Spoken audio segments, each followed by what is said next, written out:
the last time you said to your spouse, "I'm right, I know I'm right," or "See, I knew it, I was right"? I just happened to do that 2 seconds ago to my husband. Join me for this episode and I will explain why as humans we love to be right and how it's hurting our marriage. There's a powerful saying, if you want to be right, welcome to loneliness. But being right feels good in the moment. And yet the long-term effects is loneliness. So why do we love being right? Well, it's our confirmation bias. What is confirmation bias? It is vital for keeping you alive physically, but it kills connection in your relationships. The simplest way to describe confirmation bias is as our human tendency to seek out or prefer listening for information that supports our pre-existing beliefs. This diagram visually illustrates how in each moment there is a large amount of information to take in, but our confirmation bias only selects what supports our beliefs about ourselves, others, and life. For example, you might hear someone say, "I told you I don't have a green thumb. My cactus just died." But they forgot to mention that they were watering their desert plant like it was a water lily. This is constant in every human, but most of us don't even recognize it's happening. We don't like to admit that we love to be right. And why do we love to be right? Because our brain knows that in order to keep us alive, it's vital that we are right about things like tigers want to eat us or speeding cars are kind of dangerous. In split seconds, we need to make urgent decisions in order to stay alive. And questioning whether that big cat wants to eat us isn't a decision we need to spend time on. We just need to know that we know that we're right about certain things that help us survive. Our confirmation bias helps eliminate what it doesn't think we need to waste time on. So while it's helpful for keeping us alive physically, it causes significant disconnections in our relationships. Why?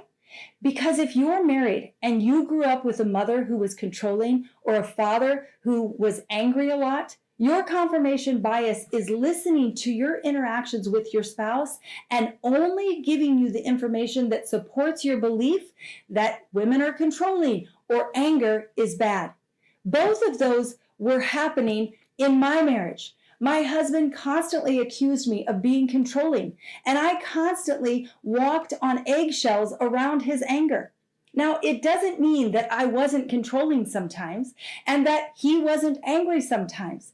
It just meant our confirmation bias was verifying in every interaction that the suffering we experienced growing up was the same suffering our spouse was trying to cause in our current world.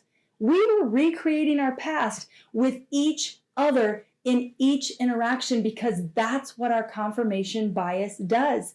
It keeps bringing us the same small amount of information that will keep walking us through what we experienced in our past because we know how to suffer or we know how to survive what we walked through in our past. My husband and I both grew up very lonely and despairing. And until we started learning about our confirmation bias and our love of being right, we kept recreating loneliness and despair in our relationship, which isn't what we wanted. The great news is when we shift our beliefs, our confirmation bias starts giving us the information that aligns with our new beliefs. When I believed my husband's anger was bad, my confirmation bias kept giving me only the information that told me to duck and cover. However, when I changed my belief from anger is bad to anger is a gift, helping us understand what feels unjust, my bias started helping me wonder what was happening for my husband. I started wanting to ask questions, which opened up connection.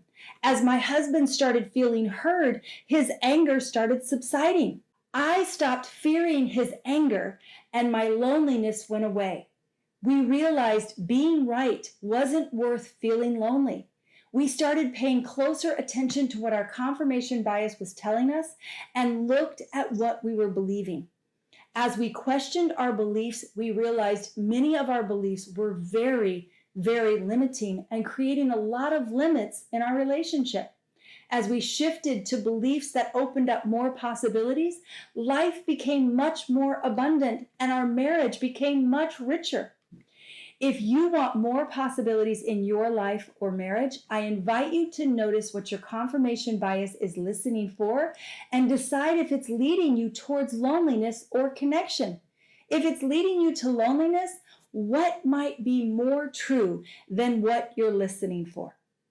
If you found this helpful, would you let me know what you're taking away in the comments below and give this video a thumbs up? I look forward to seeing you next week. Hey, hon. Yeah. Do I like to be right? Absolutely.